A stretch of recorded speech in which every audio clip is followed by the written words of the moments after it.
Hello everyone. I am Junie Mar and I am with Miss Glaiza Biteng in discussing the topic for today, which is the Babylonian Empire.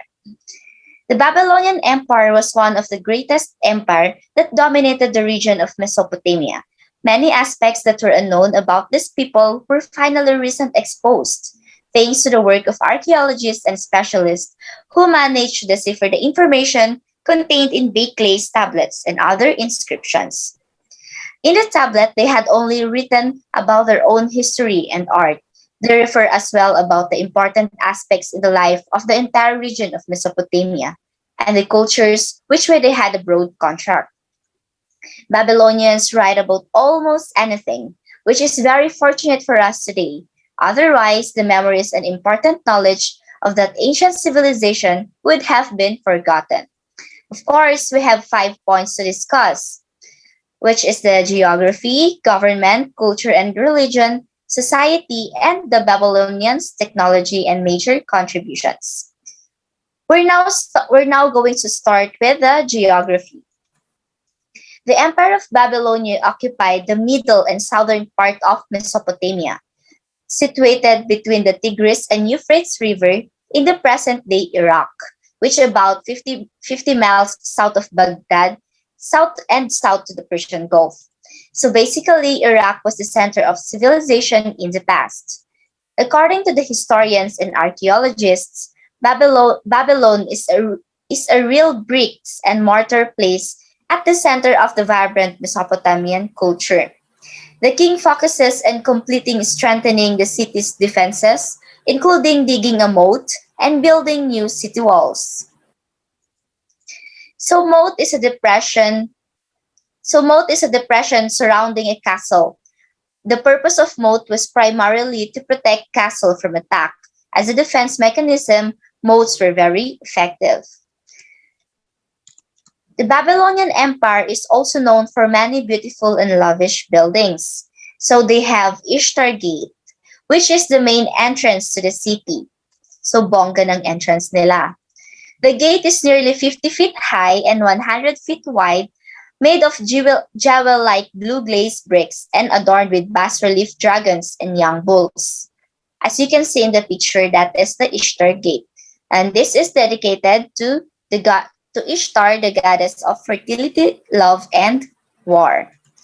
Moving now to the Tower of Babel, that stood at the very heart of the vibrant metropolis of Babylon in what is today Iraq. It was the city of open squares, broad boulevard, and narrow, winding lanes. Unfortunately, this tower no longer exists in the present. Next would be Hanging Gardens. Ancient gardens, considered one of the seven wonders of the world, now can be found in southern Iraq. This is built by the King Nebuchadnezzar II during his reign, and he built this to console his maiden wife Amethyst because she missed the mountain and greenery of her homeland. However, many theories persisted regarding the structure and location of the gardens, and other theories even questioned its existence. So moving now to the government. Babylonian Empire exercised absolute monarchy. Babylonians believed the king held the power because of the gods. Moreover, they thought their king was a god. To maximize his power and control, a bureaucracy and centralized government were established, along with the inevitable adjuncts, taxation, and involuntary military service. So uso na noon yung military service.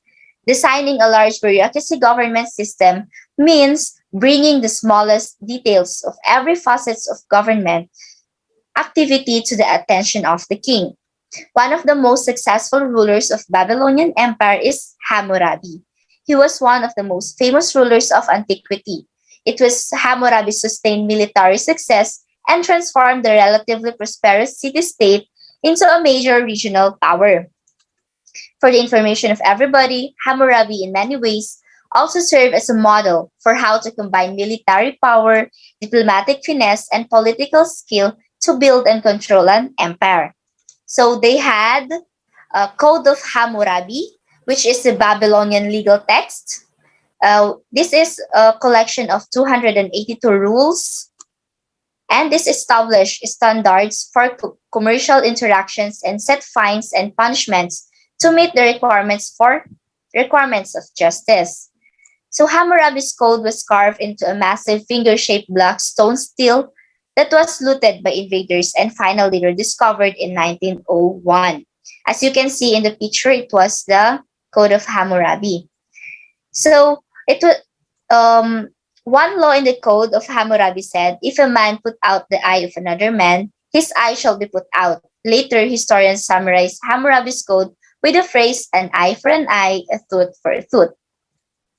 So moving now to the culture and religion. The culture of the late Babylonian era was marked by a pervasive reverence for ancient Mesopotamian tradition, giving an almost antiquarian flavor to the period.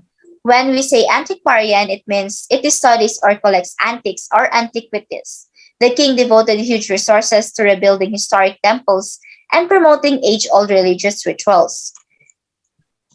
So next is the language and scripts. The regime revived aspect of antiquity which had long been in disuse, whereas the Assyrians had adopted Aramaic as the language of government because it was in wide use of everyday purpose throughout their empire. The Babylonian monarchs reintroduced Akkadian, which was their time known only of the few officials and priests, and which required the mastery of thousands of cuneiform symbols to write. So the Babylonian developed an abstract form. Moving now to the system of writing, Babylonian developed an abstract form of writing based on cuneiform symbols, and their symbols were written on wet clay tablets, which were baked in the hot sun. The Babylonians had a written language that they used for trade and communication that they got from Sumerians. Babylonian wrote in two different languages. They have the Sumerian for religious purposes and the Akkadian for official purposes. Next would be the museums. The late Babylonians had a passion for collecting statues and other works of art from previous ages.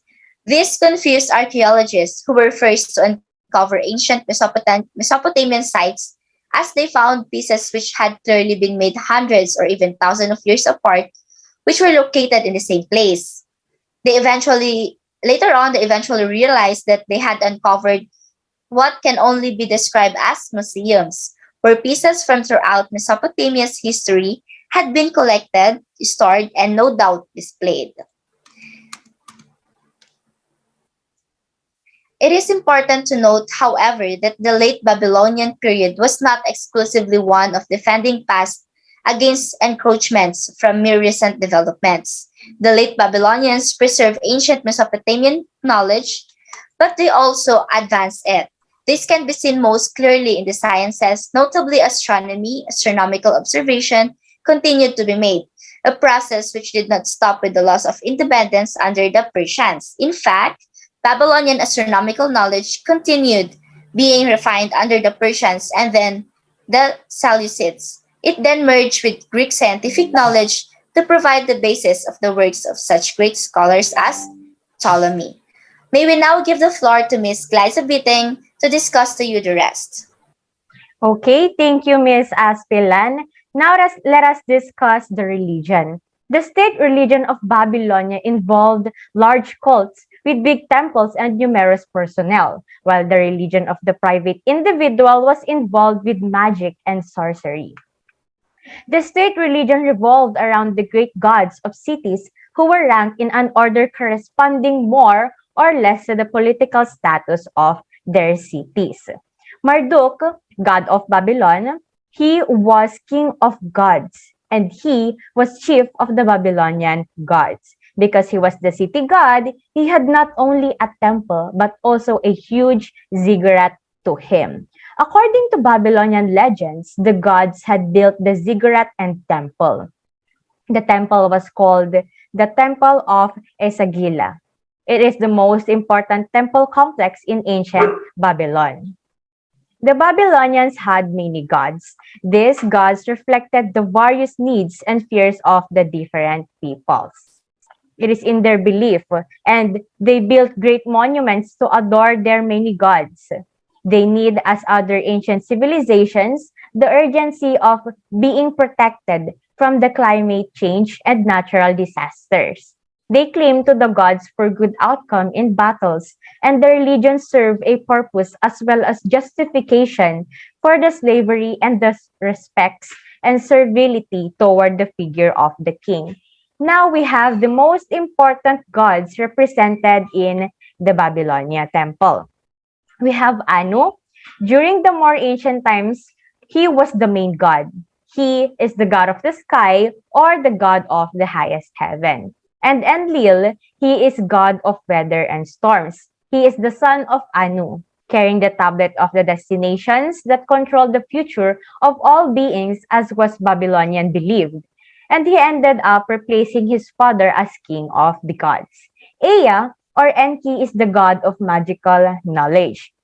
He controlled the fresh water for agriculture in Mesopotamia, and he was also responsible for teaching humanity occupations. And we have Marduk. He is the son of Ea. He was the chief of God of Babylon. He became king of the gods for the Babylonian Empire and also in other regions and cultures of Mesopotamia. Babylonia mainly focused on the god Marduk because he is the national god of the Babylonian Empire. And Ishtar. She is the goddess of love. With various names, she was known throughout the Western Asia, becoming the most popular goddess of the Mesopotamian pantheon. And last is Nabu. He is the god of wisdom and patron of scribes. But unfortunately, as a result of conquest and destruction of the cities, and also the deterioration with time and erosion by environmental conditions, many of the works of art of this Babylonian culture were destroyed. But those which have been saved, it outlined us an important image of the general characteristics of their culture and these ancient cities. Now let's talk about the society. They have three social classes, which are the Awilu, Mushenku, and Wardu. The kings was the leader that governed the Babylon Empire. He was the one that was responsible in making certain decisions to govern his empire. Though he is not stated in the three social classes, he is still a part of the social standings since he is the one that takes full responsible action on how the monarchy progressed under his command. And we have Awilu. They were the free people in the upper class. They're the ones who received free luxury, and they were the wealthy people who did not work nor contribute in the monarchy of Babylon. And Moshenko is a free person of low estate who ranked legally between the Awilu and the Wardu. The position of the Mushkenu in society can be surmised from a number of legal provisions in the Code of Hammurabi. And we have Wardu. These people were the slaves that did most of the work by doing the chores. Their contributions were doing the things and working for the upper classes and the kings specifically only for them. And now let's talk about the women's rights. Women had limited rights and were mostly based around marriage contracts and divorce rights. Women entered into marriage through a contract arranged by her family. She came with a dowry, and the gifts given by the groom to the bride also came with her. But divorce was up to the husband. But after divorce, he then had to restore the dowry and provide her with an income, and any children came under the woman's custody. However, if the woman was considered a bad wife, she might be sent away or made a slave in the husband's house. If a wife brought action against her husband for cruelty and neglect, well, she could have a legal separation if the case was only proven. Or otherwise, she might be drowned as a punishment. Adultery was punished with drowning of both parties, or unless a husband was willing to pardon his wife. Now let us talk about the technology and contributions of this Babylonian Empire. Among the sciences, astronomy and astrology occupied a conspicuous place in Babylonian society. The zodiac was a Babylonian invention of great antiquity, and eclipses of the sun and moon could be foretold. In ancient Babylon, it was thought that the celestial bodies had divine powers which directed people's lives. Constellations were used to determine the weather, the climate, and the seasons. And it helps people to decide which crops should be sown when. Ancient Babylonian astronomists closely studied the sun and the moon cycles in order to predict this.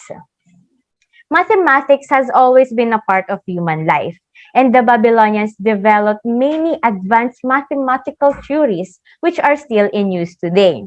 As the Babylonian civilization flourished and began to trade, an accurate counting system was necessary to measure the value of goods exchanged.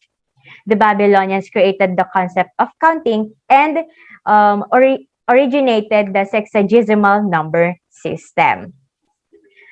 The calendar system in the ancient Babylonians, they used a calendar with alternating 29 and 30-day months. The system required the addition of an extra month 3 times every 8 years.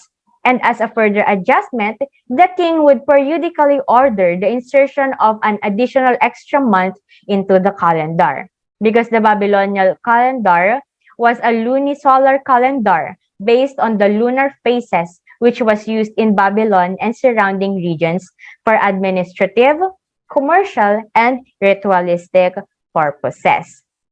Maps have immense importance even in the contemporary world, where we rely on Google Maps for many of our journeys. An ancient Babylonian cartographer created the world's first map on a clay tablet in 2300 BC.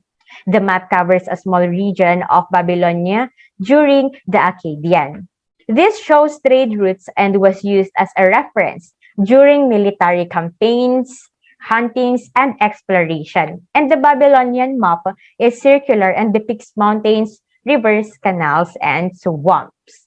We also have agriculture because agriculture is a core practice in most countries, and a country's agrarian produce determines its growth. Agriculture not only feeds the population but also provides employment opportunities. Babylonians cultivated crops like emmer, wheat, and barley, and flax clothing was standard during this time. The Babylonians regulated the flow of water to irrigate their crops and dug canals and irrigation ditches, which, along with the flow, led the way for a new era of agricultural revolution. They also have the farming technique because during the reign of Hammurabi, a big canal was dug from the city of Kish to Persian Gulf. And Herodotus, the father of history, had lavishly praised the wheat and barley among other crops of Babylon. And last is the art and architecture. The Babylonians were prolific artists, and even the most mundane household objects were beautifully decorated with images of human or animal forms. Their artifacts can be found in many museums today that depicts scenes from everyday Babylonian life. Okay, there you have it, the Babylonian Empire. And once again, this is Group 8, and thank you for listening.